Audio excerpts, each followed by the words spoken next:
Hello, हाय, good morning आणि नमस्कार. तर चला, आजच्या दिवसाची सुरुवात ना एकदम लेट होत आहे कारण ना रात्रीच ना एक प्रॉब्लेम झालेला. तर तो काय प्रॉब्लेम, तर गॅस सिलेंडरचा ना काहीतरी प्रॉब्लेम झालेला, तो लिकेज झालेला आय थिंक. तर तो रिपेअर करायचा होता म्हणून ना, तर रिपेअरवाल्यांना 9-9:30च्या दरम्यान येणार होता. पण आमचं ना एकदम निवांत चालू होतं, कारण स्वयंपाक बनवायचा असतो अगोदर. पण त्यामुळे नाही तर एकदम निवांत चाललेलं. पण त्यात ना मी इकडे कणिक वगैरे मळून घेतलेली, एक साईडला कुकर देखील लावायला घेतला आणि त्यानंतर इकडे ना घर ना झाडायला घेतलं. तर यांचं इकडे सुरूच होते, उठून नाही तर राडा पडलेला. तो आवरायला घेतला. तेवढ्यात ना रिपेअरवाला देखील आलेला. तर तिथं ते आल्यावरती समजलं की ना गॅसच्या टाकीचं जे असतं ना, त्यात ना एक वायसर असते रिंग म्हणून, तर ती खराब झालेली. त्यामुळे ना गॅस ना भरपूर लिकेज होत होता, वास देखील भरपूर यायला होता. तर त्यानंतर 5-10 मिनिटाचंच काम होतं, पण ना इतकं टेन्शन आलेलं की म्हणजे भीती देखील वाटत होती की ते गॅस लिकेज आहे म्हणून. त्यामुळे ना गॅस काय रात्रीपासून मी तर सुरूच नव्हता केलेला. रात्रीचा स्वयंपाक केल्यावरती तो प्रॉब्लेम सुरू झालेला.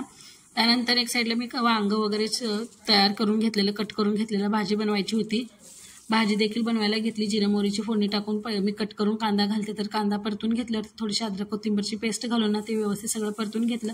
कट केलेलं टोमॅटो वगैरे घालून घेतलं. त्यानंतर ना जे घरातला काळा तिखट मसाला असतो तो, हळद थोडीशी, लाल तिखट वरतून गरम मसाला घालून ना छान असं मिक्स करून घ्यायचं. त्यानंतर ना तेलात मसाला परतल्यावरती वांगे वगैरे घालून घ्यायचे आणि छान 1-2 वाफ काढून ना भाजी शिजून तयार होते. थोडंसं मीठ घालायचं, 1-2 वाफ काढायचं आणि छान आपली भाजी तयार होते.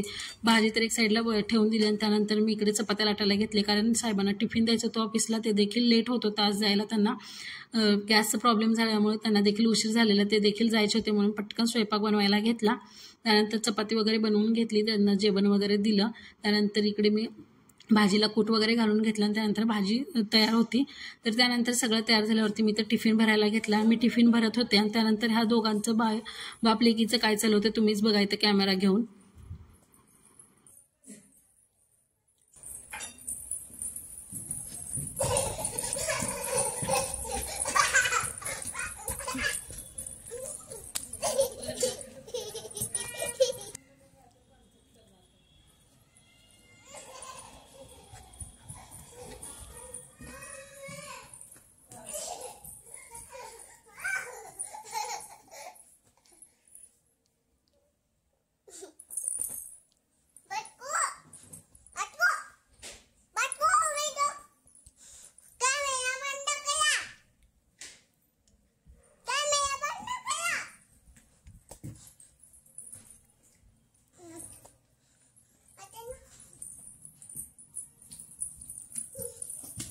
त्यानंतर ना मी ह्यांचा टिफिन वगैरे पॅक करून दिला आणि कार्तिकीचा ना खेळत सुरू होता. तर ना हे देखील ऑफिसला गेले आणि त्यानंतर मी माझ्या कामाला लागले. तर गॅलरीत जी झाडं मी लावली होती, तर लास्ट टाइम मी सांगितलं होतं मिनी ब्लॉगमध्ये, तर हे मी कुबेरचं प्लांट लावलेलं, ते देखील छान ग्रो होत आहे.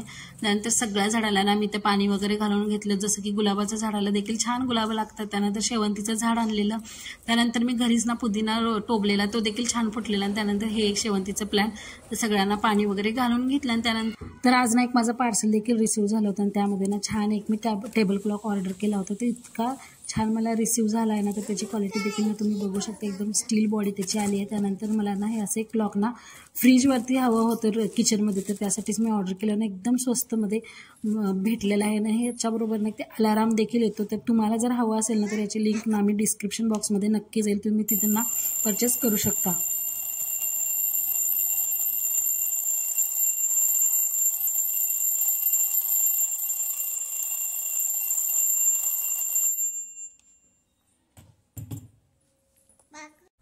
नंतर म्हणलं चला आज ना आपण कोबीच्या वड्या बनवूयात. लास्ट टाइम मी मंचुरियन बनवलं होतं, त्यात ना थोडासा कोबी मी शिल्लक ठेवलेला, भाजी करूयात. भाजी खाऊन ना बराचसा कंटाळा देखील होतो आणि त्यात ना मला भाजी कोबीची ना खायला अशी आवडत नाही. त्यामुळे म्हणलं चला आपण ना कोबीच्या वड्या बनवूयात छान. त्यानंतर त्यासाठी ना ते कोबी वगैरे कट करून घेतला. त्यानंतर मी त्याला ना चॉपरच्या साहाय्याने ना छान असं बारीक चॉप करून घेतलं. त्यानंतर ना त्यामध्ये थोडीशी हिरवी मिरची घातली, 1-2 मिरच्या घातल्या. त्यानंतर बऱ्याचशा 5-6 लसणाच्या पाकळ्या घालून उरलेला कोबी देखील छान असा चॉप करून घेतला. आणि त्यानंतर त्या चॉप कोबीमध्ये आपल्याला 1 वाटी ज्वारीचं पीठ घालायचं आहे. त्यानंतर वरतून थोडंसं मीठ, त्यानंतर थोडासा रवा घालायचा आणि त्यानंतर हे सगळं ना कोथिंबीर वगैरे घालून, हळद घालून, थोडंसं लाल तिखट घालायचं, भरपूर सारे तीळ घालायचं. त्यानंतर हे सगळं ना व्यवस्थित असं अगोदर ना बिना पाण्याचं ना आपल्याला मिक्स करून घ्यायचं. त्यानंतर लागेल त्याचं थोडंसं पाणी घालून ना ते ॲड करत ना छान असं आपल्याला जो पीठ असतं ना कोबी आणि पीठ ना ते सगळं मळून घेऊन ना त्याचा छान असा डो बनवून घ्यायचं. त्यानंतर थोडा वेळ ना 10-15 मिनिट त्याला ना छान असं भिजायला ठेवून द्यायचं साईडला. त्यानंतर नाही ते भिजल्यावरती मी एक साईडला ना कढईमध्ये थोडंसं पाणी ओतून ती सगळं उकळायला ठेवलं. त्यातनं वरती एक चाळणी देखील ठेवून घेतली. त्यानंतर ना जे गोळे होते ना ते 1-3 गोळे समप्रमाणात ना मी छान असे बनवून घेतले. त्याला भरपूर सारं तेल लावून घ्यायचं, कारण ना ते जे आपण चाळणीमध्ये ठेवतो ना ते चिटकायला नको आहे, त्यासाठी तेल लावून घ्यायचं. एक साईडला पाणी उकळलेलं होतं, भरपूर तेल लावून ना छान असं मी इथं जे गोळे बनवले होते वडीसाठीचे आकार गोलगोल लांब आकाराचे असे, तर ते सगळे नाही ते एक एक करून मी ठेवून दिले. आणि ते ठेवताना ना आपल्याला थोडंसं अंतर ठेवून ठेवायचं, कारण ते ज्या आपण ठेवलेल्या वड्या असतात ना ते थोड्या फुगून ना फुगतात. त्यामुळे ना ते एकदम साईडला थोडंसं अंतर ठेवून द्यायचं. त्यानंतर झाकण ठेवून 10-15 मिनिट आपल्याला कोबीच्या वड्याला ना वाफलवून घ्यायचे. 10-15 मिनिटात छान अशा वाफलून निघतात. तर मी तिथं वाफललेत की नाही हे चेक करण्यासाठी थोडंसं चाकू घालून बघितलं तर आतमध्ये तर ते ना चिटकलं होतं, मला एकदम कळलंच नाही. मग मी थोडा वेळ ना गॅस छान थंड करायला ठेवलं, गॅसवरतून काढून. त्याच्यानंतर ना मी त्याच्या वड्या बनवून घेतल्या. आणि त्यानंतर ना वड्या तर व्यवस्थित कापल्या चालल्या होत्या, पण थोडंसं म्हणलं की डीप फ्राय करूयात. आणि डीप फ्रायला मी जशी वडी आत टाकली तेलामध्ये तर त्यानंतर ना ती सगळं ना विरघळूनच गेलं. मला नेमकं समजायलाच नाही की नेमकं माझ्याकडून काय चूक झाली. व्यवस्थित तर सगळं समप्रमाणात घेतलं होतं, तरी ही वडी ना पहिल्यांदाच केलेली. कोणी केली आहे ना तर माझ्याकडून काय चूक झाली असेल ना तर मला नक्कीच कमेंट करून सांगा. तर त्याचं एवढं सगळं कशाला फेकून द्यायचं म्हणून ना मी त्याची ना जिरे मोहरी वगैरे घालून ना छान अशी भाजी वरून घेतली. भरपूर सारं तीळ घातलं, त्यानंतर लाल तिखट घातलं, थोडंसं लसूण घालून ना छान असं फोडणी टाकून भाजी बनवून घेतली. त्यानंतर ना म्हणलं सगळं स्वयंपाक तर आज लवकरच उरकलाय, तर कार्तिकीला ना घेऊन बाहेर जाऊयात. तिला थोडा वेळ ना गार्डनला ती खेळेल देखील म्हणून ना आम्ही नेहमी तिला ना गार्डनला घेऊन जातो. तर छान तिची बॉटलची पिशवी घेऊन ती देखील ना छान तयार होऊन गार्डनला जाते. तर तिला छान गार्डनला वगैरे घेऊन गेलेलं, तिथे छान तिचा खेळ चाललेला. काय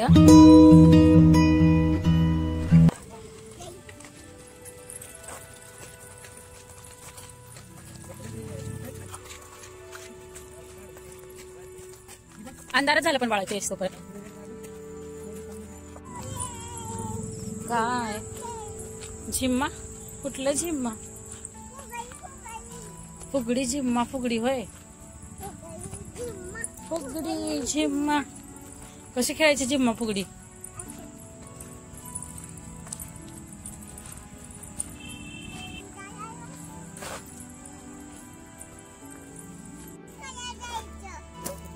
कुठं जायचं तुला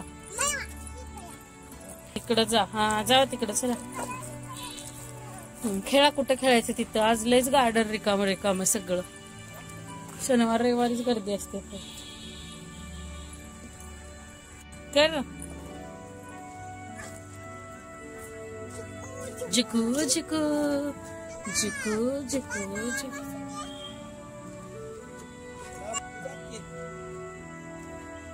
जिकू जिकू जिकू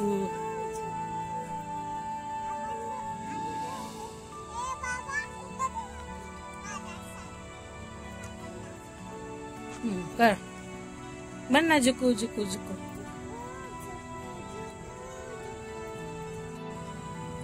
चला चला बड़ा फास्ट फास्ट चला चढ़ हाँ येते जाए बघ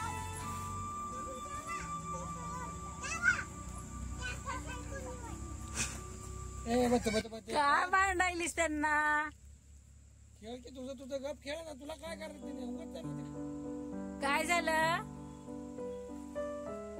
मग काय झालं असं का करायली करायली माती घेऊन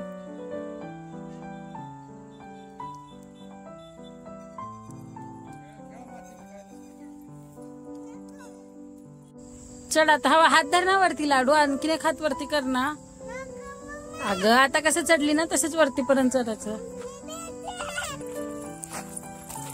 चला चला चला चला पळा पळा पळा नाही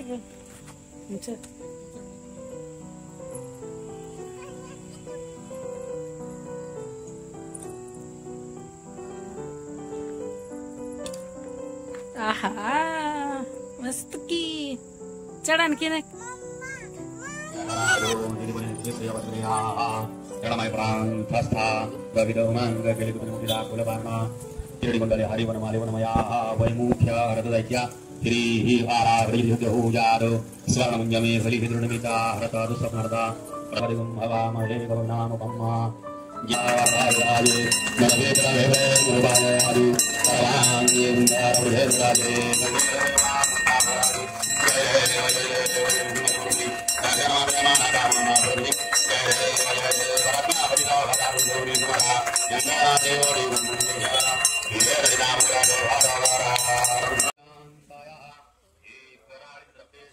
येता येताना गणपतीच्या मंदिरात गेलो होतो कारण आज चतुर्थी पण होती आणि आरती पण चालू होती. मला गणपतीचं दर्शन देखील होईल आणि आरती देखील मिळते. ती आरती वगैरे करून घेतली, प्रसाद वगैरे घेतला आणि त्यानंतर घरी आल्यावरती ना मी अगोदर स्वयंपाकाला लागले. तर एक साईडला कुकर लावून घेतला. भाजी तर मी जातानाच बनवलेली कोबीची. त्यानंतर ना इथं कणिक वगैरे म्हणून चपात्या केल्या, जेवण वगैरे उरकलं. काय शुक्रवार तर हा व्हिडिओ आम्ही इथेच एंड करतो. भेटूया नेक्स्ट व्हिडिओ मध्ये. तोपर्यंत take care. Tata bye bye.